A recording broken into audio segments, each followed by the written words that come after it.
को खराब करने की कोशिश की जाती है, भाजपा कैसे इस पूरे इशू को देखती है? देखिए, इस सारे मामले को लेकर के हम पहले भी बड़ा स्पष्ट कर चुके हैं। मैं कल भी जो मीडिया के कुछ साथी आए थे मिलने, उनसे बात की है। पहली बात कि अवैध निर्माण हुआ है और उस भवन को बंद करके रखा है। वहां जाने की अनुमति किसने दी है, किसके साथ वो गए, और ये सहज रूप से नहीं हो सकता है। हम समझ सकते हैं कि ओवैसी एक ऐसी पार्टी के नेता हैं जिस पार्टी के एकमात्र लक्ष्य है कि भारत में इस प्रकार के हालात पैदा कर दिया जाए, कम्युनिटी कन्फ्लिक्ट पैदा किए जाए, और हमेशा इस तरह के वो बयान करते हैं, इस प्रकार के काम करते हैं। और उनका नेता यहाँ आकर के उस मस्जिद में जाकर के अंदर वीडियोग्राफी करता है।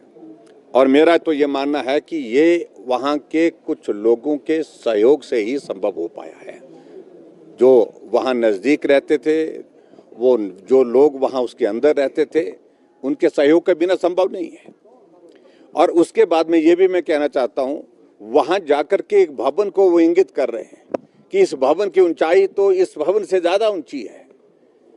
उनको ये मालूम नहीं है कि इस मस्जिद के निर्माण को अवैध बताया गया है, ये स्थापित भी हो गया है, लेकिन जिस भवन का वो जिक्र कर रहे हैं, हो सकता है उसकी प्रॉपर परमिशन हुई है, और प्रॉपर परमिशन बनने के बाद भवन जो है वहाँ पर बन करके तैयार हुआ है, जबकि इसकी परमिशन नहीं है। बात सिर्फ ये है, वैध और अवैध की बात है। तो इसलिए इस सारी चीज़ को उस तरह से देखने की आवश्यकता नहीं है। और जिस तरह से बयान दे करके उनने माहौल को खराब करने की कोशिश की है, उनके खिलाफ FIR हुई है, जानकारी मिली है, लेकिन मेरा ये मानना है कि उसमें कार्रवाई होनी चाहिए। सिर्फ FIR तक बात नहीं रहनी चाहिए, गिरफ्तारी होनी चाहिए उनके खिलाफ, और उनके खिलाफ कार्रवाई होनी चाहिए, क्योंकि उनने बहुत शांति प्रिय प्रदेश में आकर के इस प्रकार के माहौल को खराब करने की कोशिश की है। तो कमेटी के मेंबर उनका ये कहना है कि वो भाजपा की बी टीम है, बी टीम के मेंबर है। देखिए, उनके कहने का कोई मतलब नहीं, वो कुछ भी बोलते रहे, उससे हमको उनकी क्लैरिफिकेशन देने की हमको जरूरत नहीं है। लेकिन जिस बात का हम जिक्र कर रहे हैं, हम यही कह रहे हैं, भवन अवैध होंगे, और जिस तरह का वो जिक्र कर रहे हैं कि हजारों हैं, बहुत सारे हैं, उनको इंडिविजुअल कैपेसिटी में देखा जा सकता है। लेकिन इस अवैध निर्माण के संदर्भ में अब पूरे हमारे शिमला और पूरे हिमाचल प्रदेश की भावनाएं जुड़ गई हैं, और ये उस तरह से नहीं देखा जा सकता। कोई इंडिविजुअल अगर अवैध निर्माण करता है, उस तरह से इसको नहीं देखा जा सकता है। इसलिए जो भी कार्रवाई सरकार को करनी है, उस सारी कार्रवाई को मुझे लगता है कि ज़्यादा देर नहीं करना चाहिए और जल्दी करना चाहिए। कल वामपंथी सर्च पर बात की जा रही है, और कांग्रेस के ही जो आलाकमान है वो इसका अब उससे सहमत नहीं है, ये बयान आ रहा है। देखो, स्ट्रीट वेंडर की पॉलिसी तो पहले से ही है, इसमें कोई मुझे लगता है कि नई चीज़ तो की नहीं है, लेकिन इन्होंने उसको लागू करना छोड़ दिया था। और अब जब ये हालात बने, ये परिस्थितियाँ बनी, अब लागू करने की बातें कही जा रही है। मैं कल देख रहा था, विक्रमादित्य जी का स्टेटमेंट आया है, लेकिन स्टेटमेंट के बाद वो कायम रहे, इस बात को लेकर के मैं उम्मीद रखता हूँ। लेकिन ऐसी स्थिति कई बार हमने देखी है कि एक मंत्री विधानसभा के अंदर भी बोले, बहुत कुछ बोले, और कार्रवाई होनी चाहिए, तुरंत उसको तोड़ देना चाहिए, डिमोलिश करना चाहिए, ये शब्द विधानसभा की कार्रवाई में है। लेकिन जब कांग्रेस की हाईकमान की ओर से आदेश आया कि मंत्री को हटा दो, तो मंत्री की टांगे काम गई, वो उसके बाद वो बचाव में लग गए। तो अब मुझे इस बारे में भी सिर्फ इतना ही कहना है कि मालूम पड़ गया है कि फिर विक्रमादित्य के ऊपर उसी तरह का दबाव आ रहा है। मेरा सिर्फ इतना कहना है, स्ट्रीट वेंडर के संदर्भ में, ये हिमाचल छोटा सा प्रदेश है, बाहर से आया कोई भी आदमी बहुत आसानी से यहाँ पर पहचाना जाता है। ऐसे बहुत सारे लोग हैं जिनको हम नहीं पहचान पा रहे हैं, इसलिए उनकी शिनाख्त होना, उनकी जानकारी होना, वो किस पृष्ठभूमि के हैं, उनकी वेरिफिकेशन करना, उनकी रजिस्ट्रेशन करना, ये आवश्यक है। और इसलिए अगर विक्रमादित्य जी ने ये बात कही है, तो मुझे उम्मीद है कि वो इस पर कार्रवाई करेंगे। हमने शुरू किया था, हमारी गवर्नमेंट ने शुरू किया था, लेकिन उसके बाद कांग्रेस की गवर्नमेंट आने के बाद ये सारी चीज़ें रोक दी गई थी। और सर, देखिए, ऐसी चीज़ों को लेकर के सुक्खू जी ने एक कार्यक्रम चलाया हुआ है, और मैं उसमें ज़्यादा कुछ कहना नहीं चाह रहा हूँ।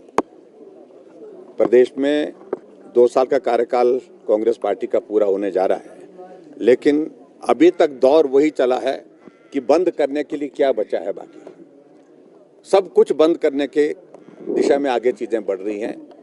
सरकार काम करने के लिए होती है, सरकार विकास करने के लिए होती है, और लगातार ये अभियान के रूप में चलाना कि इसको बंद कर दो, इसको बंद कर दो।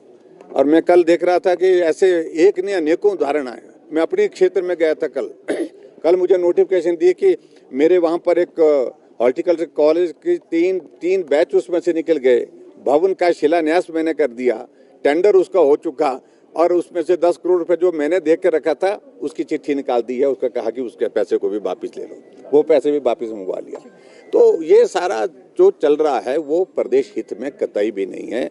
प्रदेश के लोगों को बहुत निराशा है वर्तमान सरकार से, और मुझे लगता है कि गलतफहमी अब सब लोगों की दूर होनी चाहिए। कर्मचारी भाई भी बहुत ज़्यादा उम्मीद में थे, और मुझे लगता है कि अब उनकी भी गलतफहमी बहुत जल्दी दूर हो गई इस सरकार से। भाजपा की सरकार थी, भाजपा की सरकार में समय पर वेतन मिलता था। 2 वर्ष का कोविड का दौर रहा, तब भी समय पर वेतन, समय पर पेंशन, समय पर विकास के कार्य, ये सारी चीज़ें होती रही। लेकिन अभी सरकार आने के बाद जो गारंटियां दी थी वो गारंटियां तो आपके सामने हैं।